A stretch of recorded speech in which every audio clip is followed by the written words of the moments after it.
여러분 9절에서 12절 내용은 어떤 내용을 얘기하고 있냐면 그 분인나와의 관계에서 그리고 엘가나와의 관계에서 그리고 인생을 살아가면서 아마 한나는 굉장한 괴로움이 있었나 봐요.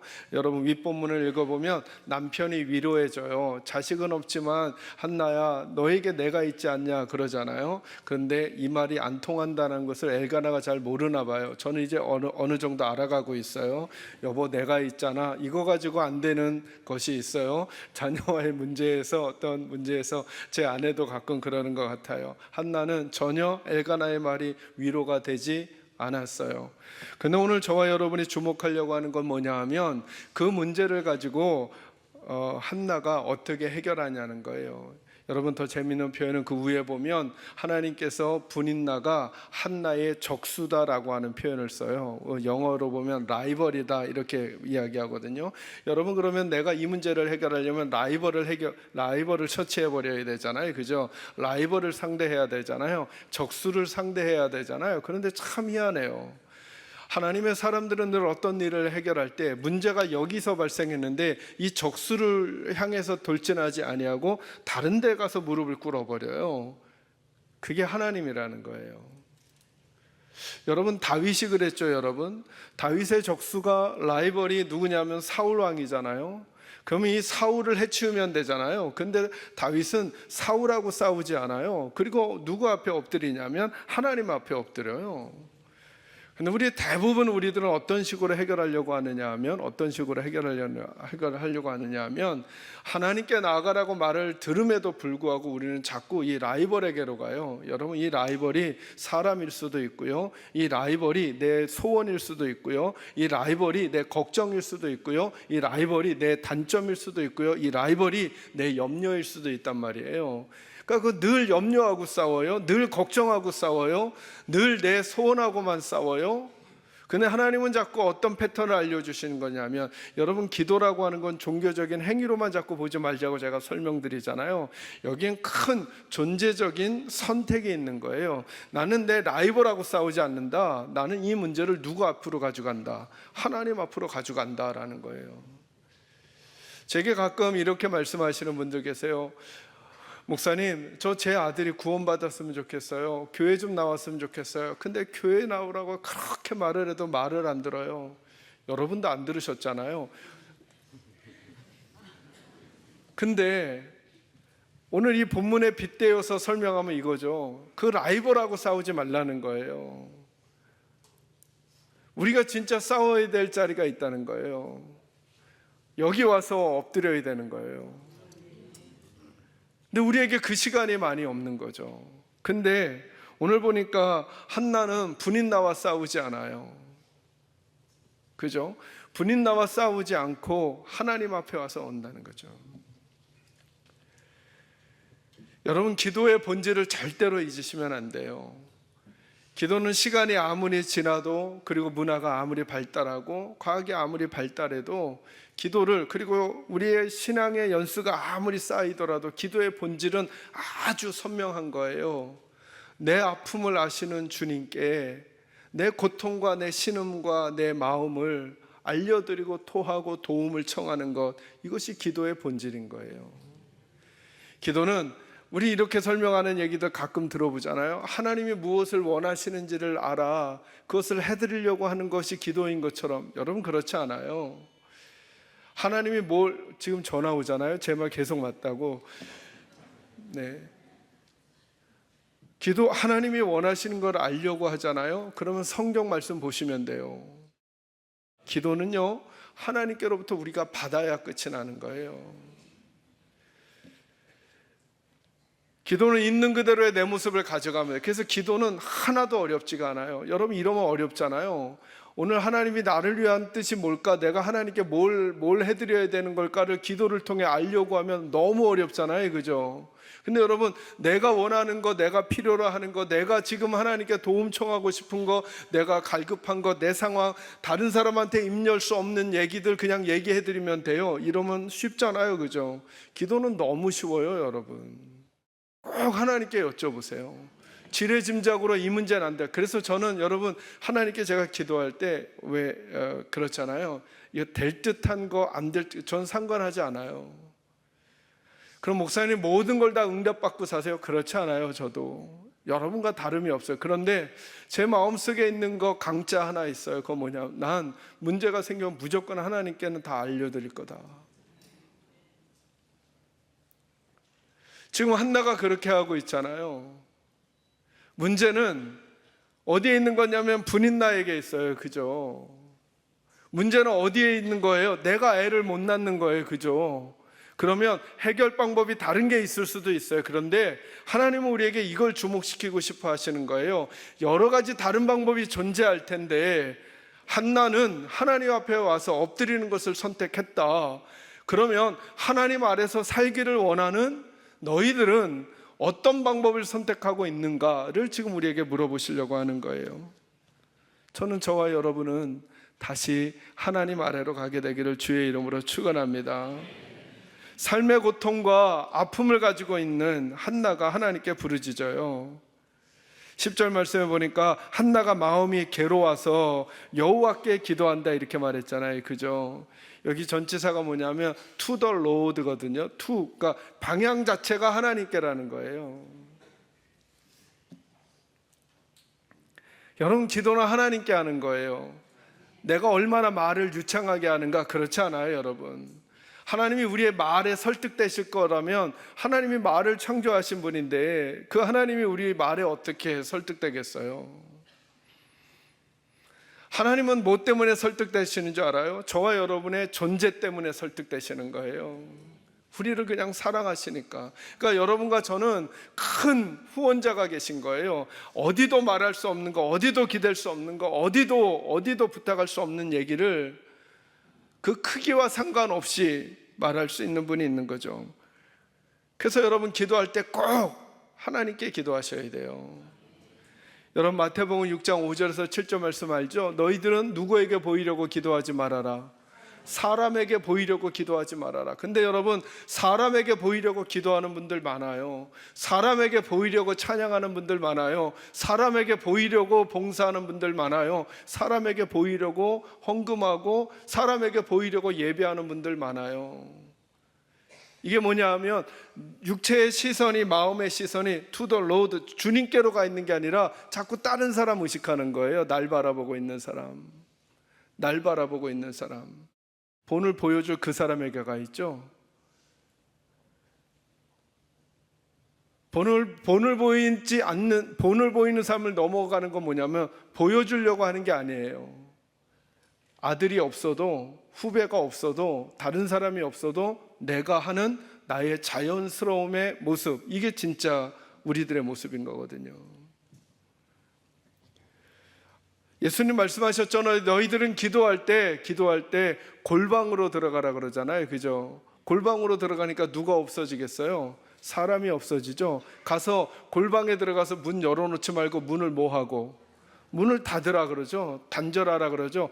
그러니까 사람에게 보이지 말라라고 하는 것이 역으로 가면, 그러니까 너희 앞에는 누구만 계시게 하라는 거예요. 하나님만 계시게 하라는 거예요. 하나님만. 찬양할 때, 기도할 때, 예배할 때, 말씀 들을 때, 말씀 들으면서도 이 말씀 우리 남편이 들어야 되는데, 그래서 자꾸 좋으시는 남편들 이렇게 옆구리 찌르잖아요. 여러분 그거 아셔요? 그게 저한테 제일 설교에 방해가 된다는 거. 그분 그냥 주무시게 놔두세요. 그분은 오늘의 사명이 주무시는 거예요. 네. 천만다행이잖아요. 집에서 안 주무시고 여기서 주무시니 잘 자라 하게 주무시게 놔. 그리고 여러분은 여러분의 예배를 드리셔야 돼요. 우리는 예배도 기도도 찬양도 옆 사람 잘하게 해주려고, 옆 사람에게 보이려고 하는 게 아니에요. 난 지금 누구 앞에 있어요? 하나님 앞에 있어요. 하나님 앞에서 저와 여러분의 시선을 분산시키지 말아요. 그리고는 하나님께, 은밀히 보시는 하나님께 기도하라 말씀하시잖아요. 저와 여러분에게 이 은혜가 있기를 주의 이름으로 축원합니다. 두 번째 말씀이에요. 12절부터 16절까지 같이 읽을까요? 읽습니다. 시작. 그가 여호와 앞에 오래 기도하는 동안에 엘리가 그의 입을 주목한즉 한나가 속으로 말하매 입술만 움직이고 음성은 들리지 아니하므로 엘리는 그가 취한 줄로 생각한지라. 엘리가 그에게 이르되 내가 언제까지 취하여 있겠느냐 포도주를 끊으라 하니 한나가 대답하여 이르되 내 주여 그렇지 아니하니이다. 나는 마음이 슬픈 여자라 포도주나 독주를 마신 것이 아니요 여호와 앞에 내 심정을 통한 것뿐이오니 당신의 여종을 악한 여자로 여기지 마옵소서. 내가 지금까지 말한 것은 나의 원통함과 격분됨이 많기 때문이니이다 하는지라. 아멘. 두 번째는 이게 한번 따라합니다. 기도는 낯설은 방법입니다. 자, 이 표현을 꼭 염두에 한번 더 놓으세요. 기도는 낯설은 방법이에요.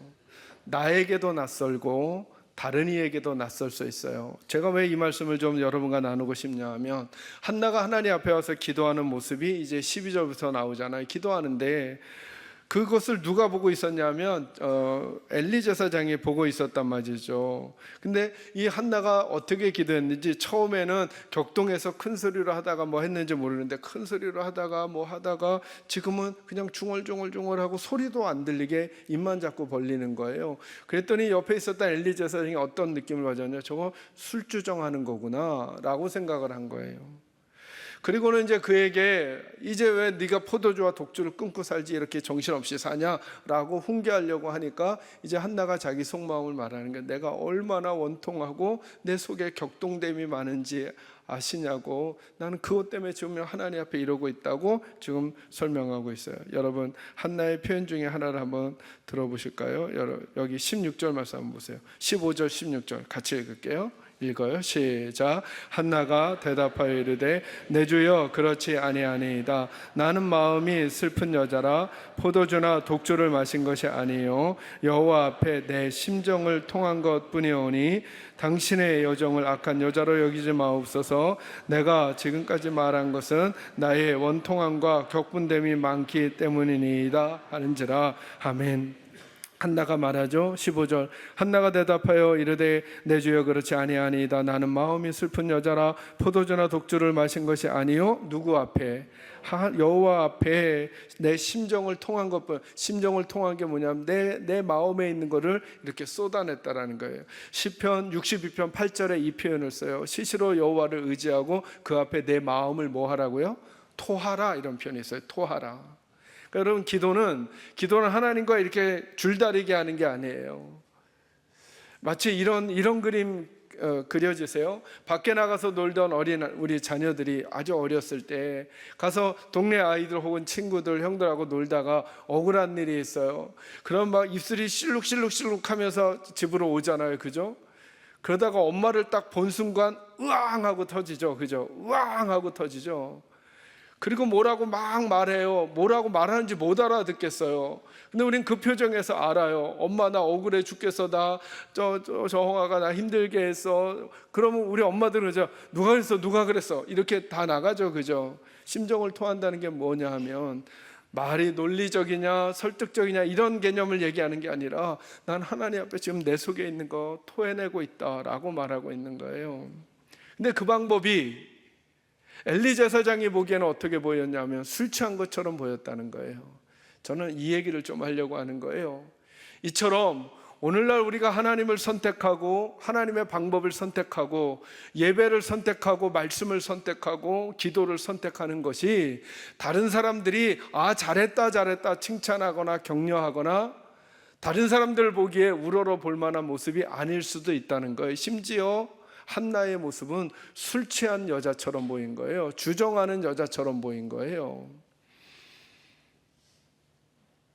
그래서 매너 있는, 그래서 격식 있는, 그래서 지식 있는, 그래서 현대인의 문화와 문명을 살아가는 우리들 중에는 기도를, 예배를, 찬양을, 하나님을 섬기며 살아가는 일을 마치 다른 사람들보다 더 부끄럽거나 더 안 좋은 걸 선택하는 것이 아닌가 싶어가지고 아닌 척 직장에 가서, 식당에 가서, 마을에서 친구들 사이에서 예수 안 믿는 척 하는 것을 더 선택하는 일이 있는 듯 싶은 시대가 지금이 아닌가.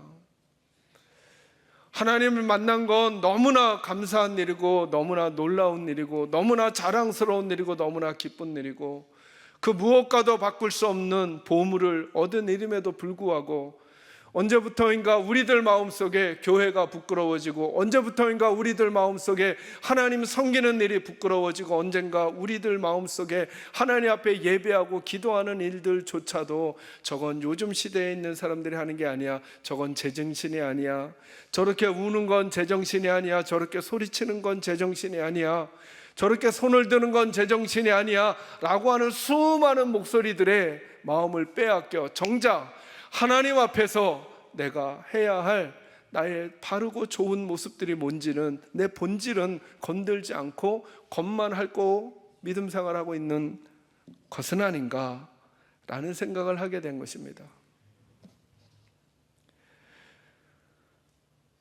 한나가 기도하고 통곡하고 하나님께 서원합니다. 때로는 중얼중얼 기도하기도 하고 울기도 하고 가슴을 칩니다. 여러분, 이 말을 오해하셔서는 안 돼요. 그러나 이제 앞으로 무조건 기도할 때는 통곡하고 무조건 기도할 때는 소리를 지르고 무조건 기도할 때는 중얼중얼하고 어떤 걸 하자는 게 아니에요. 여러분, 한나는 왜 그랬을까요? 그 방법을 쓰면 잘 통할 거니까, 아니면 그의 마음이 그러니까.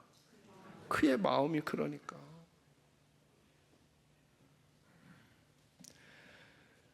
전에 언젠가 읽었던 그 동기부여를 하는 어떤 분의 그 책 중에 한 에피소드예요. 한 아버지가 아들을 하나 데리고 전철을 타고 가고 있는데 그 아들이 망나니처럼 그 전철을 휘젓고 다니더라는 거예요. 주변에 있던 사람들이 다 눈살을 찌푸리고, 여러분 우리가 그쯤 되면 우리가 아이 통제하잖아요, 그죠? 근데 이 아버지는 뭔 일이 있는지 그냥 전혀 애 신경을 안 쓰고 애가 여기저기 신문 보는 아저씨 막 이렇게 잡고 뭐 아줌마 이렇게 옷 땡기고 하는데도 신경을 안 쓰더래요. 그때 또 오지랖이 넓으신 분들 있잖아요. 그 중에 한 분이 얘기했다. 그 아저씨 아들이 이렇게 전철을 휘젓고 다니는데 그거 그냥 두십니까? 걔 좀 어떻게 좀 저기 해야지. 그랬더니 이 아저씨 한마디 했대요. 네, 죄송합니다. 지금 저와 저 아이가 아내와 엄마를 묻고 오는 중입니다 라고 얘기했대요. 그 순간 아무도 그 일이 나쁜 모습으로 보이지 않더라는 거예요. 그 아버지는 왜 그 모습을 하고 있었을까요? 그렇게 보여서 저기 하려, 아니죠. 그 상황이 잘 그렇게 할 수밖에 없는 거예요. 여러분, 정말 하나님이 살아계심을 믿으신다면 예배의 자리로 나오셨을 때, 기도의 자리로 나오셨을 때, 찬양의 자리로 나오셨을 때 여러분에게 사람은 없어지게 하고 하나님만 계시게 하고 그 하나님께 내 있는 마음 다 토해내야죠. 내 억울함, 내 원통함, 내 격동됨, 내 서운함, 내 힘듦, 내 아픔, 내 마음, 소원까지. 여러분 이해하셔요? 이것은 낯설은 방법이에요. 와, 그거 아주 매너 있어 보인다, 그거 좋아 보인다, 그거 저기해 보인다 라고 하는 게 아닐 수 있어요. 여러분, 부모를 잃은 자녀가 장례식장에서 통곡하는 모습이 그냥 그 우는 장면만 보면 옷이 이렇게 풀어지는지도 모르고 가슴을 치고 머리가 어떻게 돼 있는지도 모르고 화장이 지워지는지도 모르고 울잖아요, 그죠? 그걸 누가 옆에서 야, 너희 체면 좀 차려라 하는 사람 누가 있어요, 여러분? 저 너무 슬픈 얘기만 하나? 기쁜 얘기로. 여러분, 우리나라하고 일본하고 축구에서 우리나라가 골을 넣었어요. 여러분 어떻게 하셔요? 진짜 이렇게 하신다고요? 예전에 여러분 도쿄 대첩이라는 얘기 들어보셨죠? 이민성 선수가 2대1 이기는 골, 그게 제가 청년부 주일 4부 예배 설교할 때였어요. 열심히 설교하는데 저기서 한 녀석이 꼴 하고 일어나 버렸어요. 그냥 견딜 수가 없는 거예요, 여러분. 그거 얼마나 귀여워요, 여러분. 그죠? 여러분은 주님을 만나서 주님 앞에 찬양할 때, 여러분의 마음을 드릴 때 손 하나 못 드세요?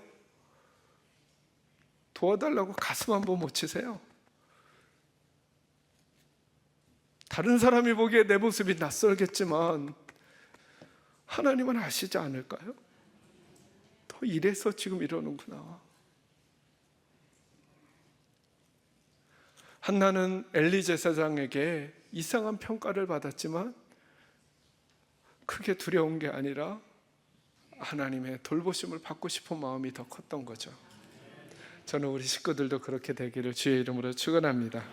마지막 하나만 더 할게요. 17절 18절 같이 읽을까요? 읽습니다. 시작. 엘리가 대답하여 이르되 평안히 가라. 이스라엘의 하나님이 내가 기도하여 구한 것을 허락하시기를 원하노라 하니 이르되 당신의 여종이 당신께 은혜 있기를 원하나이다 하고 가서 먹고 얼굴에 다시는 근심빛이 없더라. 아멘. 마지막 세 번째 따라할까요? 기도는 나를 바꾸고 내 삶을 바꿉니다. 자, 이것 때문에 이렇게 말씀드리는 거예요. 기도는 먼저 나를 바꾸고 그리고 내 삶을 바꿉니다. 이게 무슨 말이냐 하면 이제 그의 그런 고백을 들은 엘리가 뭐라고 말하느냐 하면 이렇게 말하죠. 엘리가 대답하여 이르되 평안히 가라. 이스라엘의 하나님이 내가 기도하여 구한 것을 허락하시기를 원하노라. 이렇게 말해요. 그랬더니 18절에 보니까 이제 그 말을 들은 다음에 한나 마음에 뭐가 없어졌대요? 자, 아기가 생겼어요? 안 생겼어요? 아직 안 생겼죠?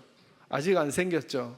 심지어 오늘 본문을 잘 보시면 하나님이 사무엘을 주신다고 말씀하셨어요? 안 하셨어요? 하나님이 안 했죠? 누가 했어요? 심지어 누가 했어요? 그죠? 그럴 능력이 없는 누가? 엘리가 그냥 말해줬을 뿐이에요. 심지어 자기를 오해했던 엘리가 말해줬을 뿐이에요. 그런데 그 말을 듣고 누가 변했어요? 한나가 먼저 변했어요, 여러분.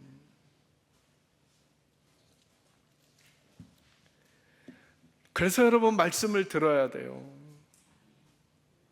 기도하시는 분들은 제 말을 기억해 주셔요. 기도하시는 분들은 꼭 말씀을 들으세요.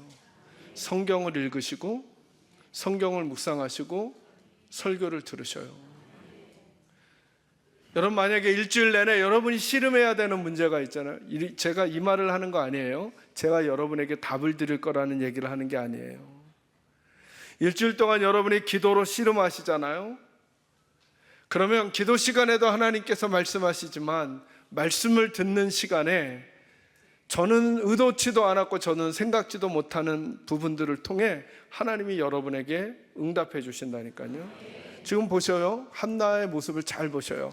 하나님 아래서 살아가는 사람이 가져야 될 태도를 잘 보셔요. 하나님께 울부짖으니까 그리고 나서 엘리 제사장이 말해줘요. 여호와 하나님께서 내가 원하는 것을 허락하기를 원한다 라고 하는데 한나는 그 말을 듣는 순간 그 말을 그냥 엘리 제사장의 말로만 듣지 않고 하나님의 말씀처럼 마음에 듣고 자신이 변했어요.